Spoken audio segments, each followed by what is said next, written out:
या देवी सर्वभूतेषु मातृरूपेण संस्थिता नमस्तस्यै नमस्तस्यै नमस्तस्यै नमः नमः। या देवी सर्वभूतेषु शान्तिरूपेण संस्थिता नमस्तस्यै नमस्तस्यै नमस्तस्यै नमः नमः। नमस्कार बंधुरा, आपनादेरके स्वागत आमार এই চ্যানেল स्पिरिचुअल आध्यात्मिक ब्लगे। যারা আমার চ্যানেলে নতুন বন্ধু সেই সব বন্ধুদের উদ্দেশ্যে বলছি, যদি আপনাদের আমার এই চ্যানেলটি ভালো লেগে থাকে তো প্লিজ লাইক শেয়ার সাবস্ক্রাইব করার রিকোয়েস্ট রইল। 1260 বঙ্গাব্দের 8ই পৌষ, ইংরাজি 1853 খ্রিস্টাব্দের 22শে ডিসেম্বর কৃষ্ণা সপ্তমীর শুভ লগ্নে বাঁকুড়া জেলার জয়রামবাটি গ্রামে জন্মগ্রহণ করেছিলেন শ্রী মা সারদা দেবী। মায়ের পিতা ছিলেন রামচন্দ্র মুখোপাধ্যায় ও মাতা শ্যামা সুন্দরী দেবী। ভারতের আদর্শ মহিষী রমণীর মধ্যে অন্যতম, যিনি ভালোবাসা দিয়ে জগৎকে আপন করে নিয়েছিলেন, তিনি হলেন শ্রী মা সারদা দেবী। 19 শতকের বিশিষ্ট বাঙালি হিন্দু ধর্মগুরু ঠাকুর শ্রী রামকৃষ্ণ পরমহংসদেবের সাধন সঙ্গিনী ও পত্নী ছিলেন শ্রীমা। শ্রীমা তার জীবদশায় এবং জীবন পরবর্তীকালেও তাঁর ভক্তদের কাছে মহাশক্তির আধার হিসাবে পূজিত হয়ে আসছেন। শ্রী মায়ের কথা থেকে আজকে আমরা জেনে নেব শ্রীমা কেন দুপুরের আগে জপ সারতে বলেছেন তার ভক্তদের, এবং কেনই বা তা বলেছেন।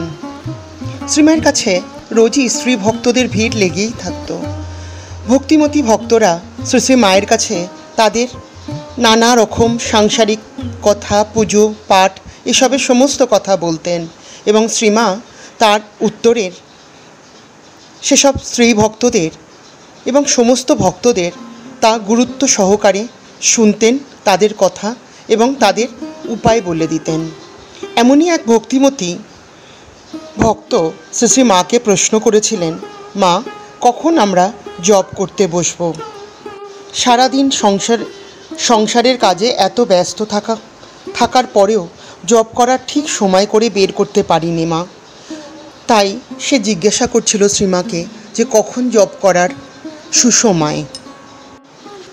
শ্রীমা তখন বলেছেন যে তোমরা জপ দুপুরের পূর্বেই সারবে, কারণ তা না হলে ইষ্টকে উপবাসী রাখা হয়, আর ইষ্টকে উপবাসে রাখতে নেই। তিনি চান ভক্ত নিয়ম মতো নাম জপ করুক, এই জপই যে তার ভোজ্য। হ্যাঁ বন্ধুরা, শ্রীমা তার ভক্তদের সকালের স্নান করে পুজো করার পর ইষ্টকে সামনে বসে জপ করে নিতে বলেছেন। শুনলেন তো বন্ধুরা, মা কি অসাধারণ কথা বলেছেন।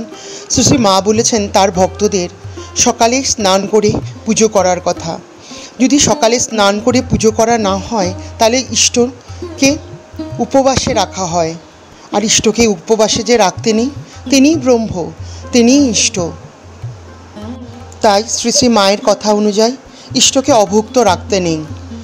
সেই জন্য মা আমাদেরকে বলেছেন প্রধান কর্তব্য হলো সমস্ত কাজের মাঝে থেকেও দুপুরের আগে জপ সমাপ্ত করতে, তাতেই ইষ্ট খুশি হন।